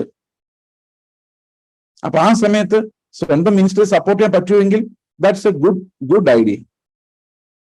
അതേസമയത്ത് ദൈവം ഒരു ബോധ്യം തന്നിട്ടുണ്ട്, ഓക്കെ ഇത് വേണ്ട, ഞാൻ നിന്നെ നോക്കിക്കോളാം എന്ന് കർത്താവ് ബോധ്യം തന്നിട്ടുണ്ടെങ്കിൽ ഇവൻ ആരോടും ചോദിക്കേണ്ടി വരത്തില്ല. കാരണം ദൈവം തന്നേക്കുന്ന ബോധ്യമാണല്ലോ, നീ പണി ചെയ്യണ്ട, ഞാൻ നിന്നെ നോക്കിക്കോളാം. Okay fine. മനസ്സിലാവുന്നുണ്ടോ? അല്ലാതെ നമ്മൾ ഇതൊരു അവകാശമാണെന്ന് പറഞ്ഞുകൊണ്ട് നടക്കുന്നത് ശരിയല്ലെന്നാണ് എൻ്റെ ഒരു അഭിപ്രായം. So there is no harm if someone is working and earning a salary and doing the ministry of the Lord. It is perfectly okay. പക്ഷെ അവിടെയും ശുശ്രൂഷകരായിരിക്കുന്നവർക്ക് സമ്പാദിക്കുന്ന ലിമിറ്റേഷൻസ് ഉണ്ട്. ചോദ്യം ചെയ്യാനൊന്നും പറ്റത്തില്ലെങ്കിൽ പോലും, സ്വന്തം ജോലിയാണെങ്കിൽ ചോദ്യം ചെയ്യാൻ പറ്റത്തില്ലെങ്കിൽ പോലും ലിമിറ്റേഷൻ ഉണ്ട്. കാരണം എന്താണെന്ന് വെച്ച് കഴിഞ്ഞാൽ ഒത്തിരി ആളുകൾ നമ്മുടെ ഇടയിൽ പാവങ്ങളുണ്ട്, ദരിദ്രന്മാരുണ്ട്. അവരുടെ സ്വന്തം അപ്പനെ അമ്മയെ സഹോദരങ്ങളെ പോലെ കണ്ടു കഴിഞ്ഞാൽ നമ്മുടെ അവസ്ഥ എന്തായിരിക്കും? ഒരു ശുശ്രൂഷകനെ സംബന്ധിച്ച്, തിമോത്തിയോസിനെ സംബന്ധിച്ച്, തിമോത്തിയോസ് അവിടെയുള്ള ഏറ്റവും പ്രായമുള്ള ആൾക്കാര്, വയ്യാത്തവര്, വിധവന്മാര്, സഹോദരിമാര്, അവരുടെ കല്യാണം, മക്കള്, വിദ്യാഭ്യാസം, ഇതെല്ലാം എന്റെ സഹോദരങ്ങൾ, എന്റെ മക്കൾ എന്ന് കണ്ടാൽ ഇവന്റെ വരുമാനം എങ്ങനെ പോകും? അപ്പൊ ശരിക്കും പറഞ്ഞാൽ ഒരു ശുശ്രൂഷകനെ സംബന്ധിച്ച് കുടുംബമായി സഭയെ കണ്ടു കഴിയുമ്പോൾ അത് വേറൊരു മനോഹരമായ ക്രിസ്തുവിന് അനുരൂപമായ ഒരു ശുശ്രൂഷയായിട്ടാണ് അത് മാറുന്നത്. So we are all family എന്നുള്ളത് ഒരു വലിയ റെവലേഷനാണ്. തിമോത്തിയോസിനെ സംബന്ധിച്ച് പൗലോസ് അത് പറഞ്ഞു കൊടുക്കുമ്പോൾ it becomes a big revelation for him. കാരണം അവന്റെ അധ്വാനം അവന്റെ കുടുംബത്തിന്, ആത്മീയ കുടുംബത്തിന് വേണ്ടിയാണ്. അവന്റെ കയ്യിലുള്ളത് മുഴുവൻ അവന്റെ ആത്മീയ കുടുംബത്തിൽ സ്നേഹത്താൽ വിനിയോഗിക്കപ്പെടുന്നതാണ് എന്നാണ് അതിന്റെ അർത്ഥം. ഓക്കെ, അപ്പോൾ ഇത്രയും കാര്യങ്ങളാണ് ഞാൻ ഇന്ന് നിങ്ങളോട് പറഞ്ഞ് അവസാനിപ്പിക്കാൻ ആഗ്രഹിക്കുന്നത്. കാരണം അടുത്തൊരു പുതിയ ടോപ്പിക്കിലേക്ക് നമ്മൾ കടക്കുകയാണ്. 2-3 സാക്ഷികൾ മുഖേന അല്ലാതെ ഒരു മൂപ്പന്റെ നേരെ അന്യായം എടുക്കരുത്. അതായത് ഒരു മൂപ്പൻ ഒരു തെറ്റ് ചെയ്തതായിട്ട് കണ്ടു കഴിഞ്ഞാൽ 2-3 സാക്ഷികൾ, ആ തെറ്റിന് സാക്ഷികൾ ഉണ്ടാകണം. അപ്പോൾ വേറൊരു പ്രോബ്ലം ഇതിനകത്തുണ്ട്. ഇന്ന് നമ്മൾ കാണുന്ന ഒരു പ്രധാനപ്പെട്ട കേസാണ് സെക്ഷൽ അബ്യൂസ് എന്ന് പറയുന്നത്. ഈ സെക്ഷൽ അബ്യൂസിന് സാധാരണ 2-3 സാക്ഷികളൊന്നും ഉണ്ടാകാറില്ല. ഒരു സാക്ഷി പോലും ഉണ്ടാവില്ല. കാരണം കുഞ്ഞുങ്ങളെ അബ്യൂസ് ചെയ്യുന്നവര് ഒക്കെ വലിയ സംഘങ്ങൾ തന്നെയാണ്. സെക്ഷൽ ഇമ്മോറാലിറ്റി സഭയ്ക്കകത്തും പാസ്റ്റർമാരും ഒത്തിരി പേര് ഇങ്ങനെയുള്ള സെക്ഷൽ ഇമ്മോറാലിറ്റിയിൽ കുടുങ്ങുന്നതായിട്ട് നമ്മൾ കാണുന്നുണ്ട്. അതിനൊക്കെ എവിടെ നിന്നാണ് 2-3 സാക്ഷികളെ കൊണ്ടുവരുന്നത്? അപ്പോ ഈ 2-3 സാക്ഷികൾ ഇല്ലാതിരിക്കുന്ന സാഹചര്യങ്ങളാണല്ലോ ഇവർ മിസ്യൂസ് ചെയ്യുന്നത്. ഇപ്പൊ മൂപ്പന്മാർക്കുള്ള എല്ലാ ആരോപണങ്ങൾക്കും 2-3 സാക്ഷികൾ വേണമെന്ന് പറഞ്ഞു കഴിഞ്ഞാൽ ഈ വിക്ടിംസ് എന്ത് ചെയ്യും? അവിടെയാണ് ഈ ഗവൺമെന്റിന്റെ ലോ പറയുന്നത് വിക്ടിമിന്റെ വിറ്റ്നസ് മാത്രം മതി. If there is one victim, ഒരു വിക്ടിം ഉണ്ടെങ്കിൽ, നമ്മൾ എപ്പോഴും നോക്കുന്ന ഒരു മിസ്കോണ്ടക്ട് ഉണ്ടെങ്കിൽ അതിന്റെ ഒരു വിക്ടിം ഉണ്ട്. ആ വിക്ടിമിന്റെ ടെസ്റ്റിമണി ഈസ് ഇനഫ്. അതാണ് നിയമം. ഓക്കെ, അത് വിക്ടിം ആയിരിക്കണം. ആ വിക്ടിമിന്റെ witnessing is enough for an enquiry. ഒരു അന്വേഷണത്തിന് സസ്പെൻഷനും താൽക്കാലികമായി മാറി നിൽക്കാനും ഒരു വിക്ടിമിന്റെ വിറ്റ്നസിങ് മാത്രം മതി. ഓക്കെ, കാരണം അതാണ് ഇന്നത്തെ നിയമം. ആ നിയമത്തിന് നമ്മൾ കീഴടങ്ങിയിരിക്കേണ്ടതാണ്. നമ്മുടെ ശുശ്രൂഷയിൽ വിക്ടിംസ് ഉണ്ടാകാൻ പാടില്ല. ഇത് സെക്ഷൽ അബ്യൂസിന്റെ കാര്യം വേറെ, അതിപ്പോ എല്ലാവരും അങ്ങനെ ഉള്ളവരൊന്നും അല്ല. പക്ഷെ അല്ലെങ്കിൽ പോലും നമ്മുടെ പാഷൻസിനോ നമ്മുടെ മോഹങ്ങൾക്കോ നമ്മുടെ കുടുംബത്തിലെ ആരുടെയെങ്കിലും സ്വാർത്ഥതയ്ക്കോ ഇരയാകുന്ന ഒരു വിക്ടിം പോലും സഭയിൽ ഉണ്ടാകാൻ പാടില്ല. Because we are ministers of the Lord, no one shall become a victim. Okay, അപ്പോൾ ശുശ്രൂഷകർക്കെതിരെ എന്തെങ്കിലും ആരോപണം വരികയാണെങ്കിൽ എപ്പോഴും 2-3 സാക്ഷികൾ ഉണ്ടാകണം എന്നിവിടെ പറയുന്നുണ്ട്. പക്ഷേ ഒരു പ്രശ്നമുള്ളത് എന്താണെന്ന് വെച്ച് കഴിഞ്ഞാൽ ഇങ്ങനെ ഐസൊലേറ്റഡ് ആയിട്ട് സംഭവിക്കാവുന്ന മിസ്റ്റേക്സ്, കാരണം നമ്മളാരും തെറ്റാൻ പോകുന്നൊന്നും പരസ്യമായിട്ടല്ല, അതൊക്കെ സംഭവിച്ചു പോകുന്ന ആണെങ്കിൽ, ഇപ്പം ഞാൻ ഉദ്ദേശിക്കുന്ന ഏതെങ്കിലും ഒരു മിസ്റ്റേക്ക് വന്നാൽ പോലും അതെല്ലാം മിക്കവാറും ഒക്കെ ആരും അറിയുന്നത്, സാക്ഷികളൊക്കെ കണ്ടെത്താൻ വലിയ പ്രയാസമായിരുന്നു. So a victims witness should be taken as binding. അത് നമ്മൾ ട്രസ്റ്റ് ചെയ്തേ പറ്റുള്ളൂ. അതെന്ത് ആരോപണമാണെങ്കിലും ദൈവം അനുവദിക്കാതെ അല്ല ആരോപണം വരുന്നത്. God will find A solution also. അപ്പൊ ദൈവത്തിൽ ട്രസ്റ്റ് ചെയ്ത് അത് കൈകാര്യം ചെയ്യേണ്ടത് ആവശ്യമാണ്. ഓക്കെ, അപ്പൊ എല്ലാത്തിനും 2-3 സാക്ഷികൾ വേണമെന്നുള്ളതല്ല അതിനർത്ഥം. സാധാരണ രീതിയിലുള്ള കാര്യങ്ങൾക്കൊക്കെ പക്ഷെ വിക്ടിം ഉണ്ടെങ്കിൽ that victim is enough for an enquiry.